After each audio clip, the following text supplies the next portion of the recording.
Hi, long time no see. My name is Jake, and if you clicked on this video, you're probably looking for the Wild Hunt Festival Chronicles unboxing that you're about to experience for the next however long this video goes on the timeline.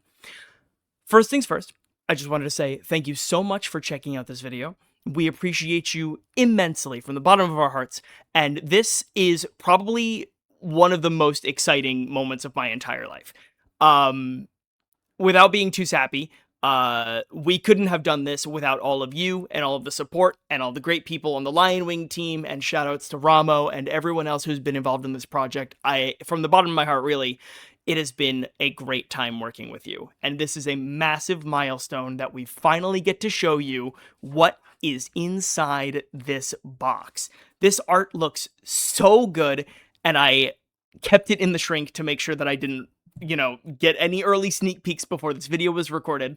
So the B-roll you're about to see is voiceovered by me and Fern after the fact, because we wanted to make sure we just got a little view of the thing and talked about any other quirks and things that we have to get out of the way for the manufacturer. But I can assure you that things are going incredibly well, and thank you so much for your patience, and I hope you enjoy the rest of the watch. See you later. Alrighty, hello everyone, how's it going? Long time no see. This is going to be post-recording Jake and Fern once again.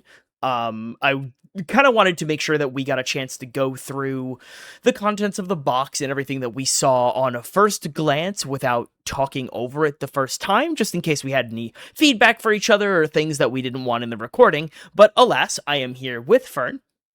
Hello.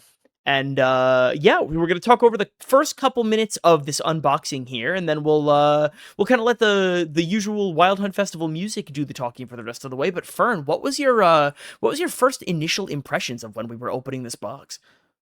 Yeah, so the things I was looking for really was how the art popped out on the box itself and on the cards, making sure because we spent a lot of time on certain quality aspects where art got blurry or was missing some pieces to it. Yeah. And so far, I think everything we saw was right on with what we wanted. Yeah, 100%. In a moment here earlier on in the video, you'll see that I compare the box art to the original box, and the box is like the same size, like front to back, but not depth wise. You'll also see when I crack the box open that there's a nice, pretty insert in there now. It's really just a sight to behold. Yeah. The old box is incredible, but the new one really does shine in its own way. Yeah, so even though the components got bigger, the box size didn't actually change, um, We or for we the most made part. correct use of the space that was provided.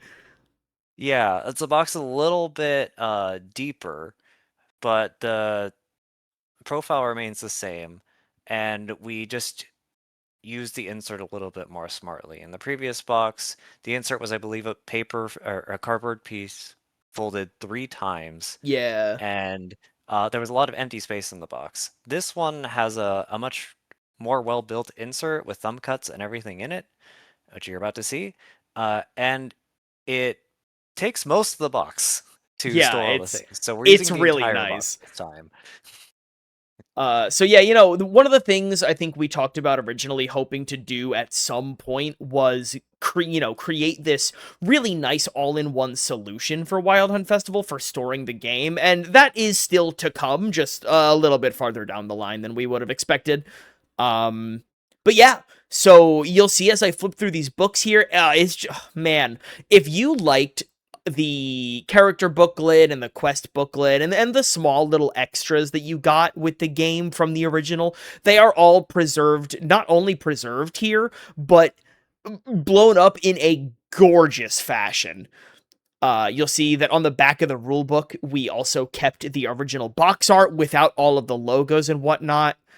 Um, just again, very, very pleased with how all this turned out, and we hope that you guys agree when you see some of the components as we go through them. Yeah. Something that we wanted to make sure that we got excruciatingly right was definitely the battlefield die. And I'm going to be talking a little bit ahead. This will be earlier on in the video, even if I cut out a little bit from the unboxing. The battlefield die really is magical. Like the original prototype that we 3D printed and painted was a great idea. And while it was exactly what we were picturing, that wasn't like feasible for the final product. And I think Longpack did really, really well in recreating that in the exact fashion we were hoping for. Yes, the wooden die came out really well. I mean, not exactly the way we made the prototype, but the Of course, prototype, but the prototype was yeah, based on a certain die from a certain party game hosted by an Italian plumber. yeah. So we didn't have expectations that it'd be exactly that, and Yeah. getting like the battlefield symbols engraved would have been like exorbitantly expensive. We weren't about to say like, oh, here's your $10 die. Yeah. So we definitely compromised in the right direction for the die. It is beautiful, and Yeah. we hope you guys agree. Yeah, it definitely comes out real well. It is larger than the other dice, so you can definitely see it coming out. Yeah. Um, yeah.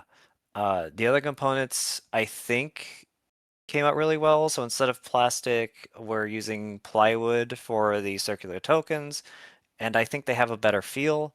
And then instead of those little half circles, we're using cubes. Yes, And we have upgraded the small trackers for the character boards and everything else into cubes. I don't know if you had a sentence you wanted to finish there before I continue. yeah, the cubes are, from our experience, definitely easier to manipulate, For sure. but might obscure the numbers underneath them slightly if read at an angle. Right. And But we're we think, talking like a relatively sharp angle too. yeah, You can absolutely see through them enough to read them nicely, and that they don't get stuck to the table when you try to pick them up, which was the original yeah. problem we were trying to solve. Yeah, I think that's the biggest issue is those things were so insanely difficult to manipulate Yeah. that it's just not worth the effort. Whereas the cubes are very easy to move around with. And if you're looking top down, they're pretty much invisible. And if you're not, generally speaking, you should be able to know what numbers underneath them. But even if not, you should be able to read it given the slightest bit of effort. Yeah. And you'll also see that the D6s are back once again. Of course, we've got the 4 black ones and the 1 red one. For the Hmm. keen-eyed viewers, if you purchased the original Wild Hunt Festival, the red die did have white inset pips. And honestly, we kind of just let Longpack go wild with the gold inset this time, and we honestly think it gives it a little bit more of a luxury feel. Definitely let us know what you think about that. Yeah. Coming up in the video here is a little showcase of some of the status tokens. You'll notice there are some new status effects in there. For those of you who haven't been reading the Kickstarter updates, Ignis and Celine, two of the bosses featured in the Rights of Nature expansion, do incorporate 2 new status tokens. And there's our battlefield die, 3 Wow. colors. 3 unique battlefield symbols. I believe we checked the balance on it too. It is correctly laid out. Yes.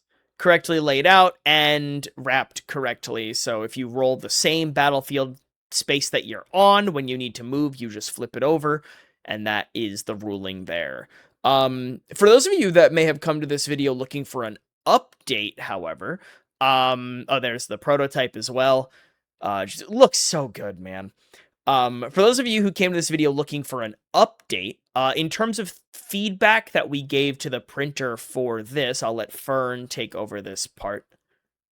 Yeah, pretty much everything in the box came out the way we wanted it to. Yes. Except for you might be able to see here the larger cards, the boards for characters, bosses, whatnot, the battlefield. Uh, those corners weren't rounded. Uh, I believe we had expected them to be rounded. So I communicate with the printer and they're going to be rounding the boards. We're going to get some confirmation on how that is. But that is pretty much the only change we're going into, and then we're going straight into mass production. Yes, which is amazing. The cards, like the rest of the regular playing card sized cards, all came out exactly as expected. Everything is there, everything is accounted for, the quantities are all correct, which is very important and something that we spent a lot of time making sure was right. Yeah. So, very very pleasing. Yeah. So I think we're just gonna go through and show pretty much everything that's in the box. Yeah. Uh, The from from here depending out. upon where we put the voiceover here, you're gonna have about 20-ish more minutes worth of stuff to look at. So instead of listening to the two of us yammer on the whole time, I will simply let a little bit of the Wild Hunt Festival soundtrack fill your ears as you enjoy the rest of this unboxing. As always, Yeah. did you have anything else that you wanted to add before I sign us off? Yeah. Stay tuned for more updates and for shipping and delivery, production, all that stuff. We will have updates on those whenever it becomes available to us. Yes. And we hope that you enjoy what this ended up being. Yeah. So once again, thank you guys so much for watching this video. Thank you guys for sticking around with us. It means very much to the both of us and to Lion Wing as a whole. So without further ado, enjoy the rest of the Wild Hunt Festival Chronicles unboxing video. We will see you again soon. If you need us, obviously reach out on Lion Wing or the Kickstarter page or via email or Discord, whatever. You know where to find us. And we will see you all next time. See you later.